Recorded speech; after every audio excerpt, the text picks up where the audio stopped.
خوابوں کی تعبیر کے حوالے سے ایک صاحب نے سوال بھیجا ہے کہ خواب میں پانی نظر آ رہا ہے، اس کی کیا تعبیر ہو سکتی ہے؟ دیکھیں، نبی اکرم صلی اللہ علیہ وآلہ وسلم فجر کی نماز کے بعد اپنا رخ انور صحابہ کی طرف کرتے اور فرماتے، کسی نے خواب دیکھا ہے تو مجھے بتائے، میں اللہ کا نبی اس کی تعبیر بیان کرتا ہوں۔ خواب برحق ہے اور خواب کا مطلق انکار کرنے والا وہ دائرہ اسلام سے خارج۔ لیکن خواب کس کیفیت میں دیکھا، کس نے دیکھا، کس وقت دیکھا، یہ تمام کے تمام معاملات انتہائی اہم ہے۔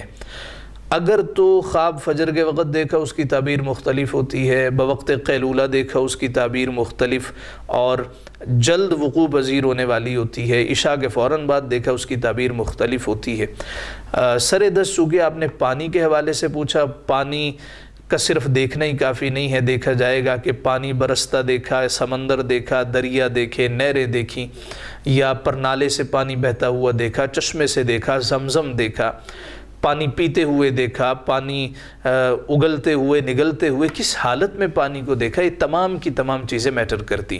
لیکن چونکہ مطلق سوال بھیجا جی پانی دیکھا ہے، تو ایک اصول یاد رکھ لیجئے کہ پانی یا تو گدلا دیکھا ہوگا یا صاف ستھرا دیکھا ہوگا۔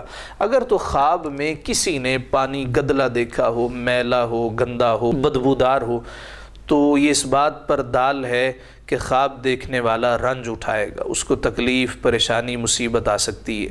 لیکن اگر پانی صاف ستھرا، طیب طاہر ہو، خوشبودار ہو، تو مراد یہ ہے کہ خواب دیکھنے والے کو اللہ تعالیٰ راحت عطا کرے گا، سکون ملے گا، اللہ تعالیٰ نصیبہ اچھا کرے گا۔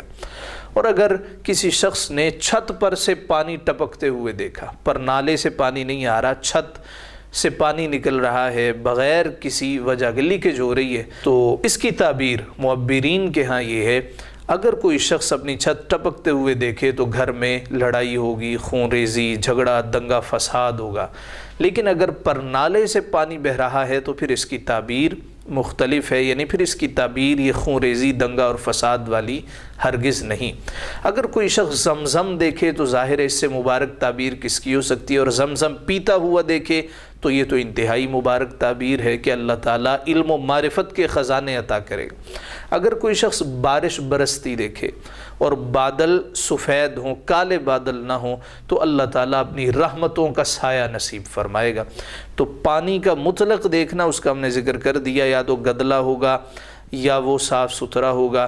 گدلا ہوگا تو رنج پہنچے گا، الم پہنچے گا، صاف ستھرا ہو تو اللہ تعالیٰ راحت سکون عطا فرمائے گا۔ لیکن بہتر یہ ہے کہ کس وقت دیکھا، کیفیت اور حالت کیا تھی، یہ آپ کومنٹ میں بھی نقل کر سکتے ہیں، یا واٹس ایپ گروپس جو ہمارے بنے ہوئے ہیں اس میں بھی آپ اپنا سوال بھیج سکتے ہیں۔ انشاءاللہ العزیز آپ کے سوال کا وہاں پہ جواب دیا جائے گا۔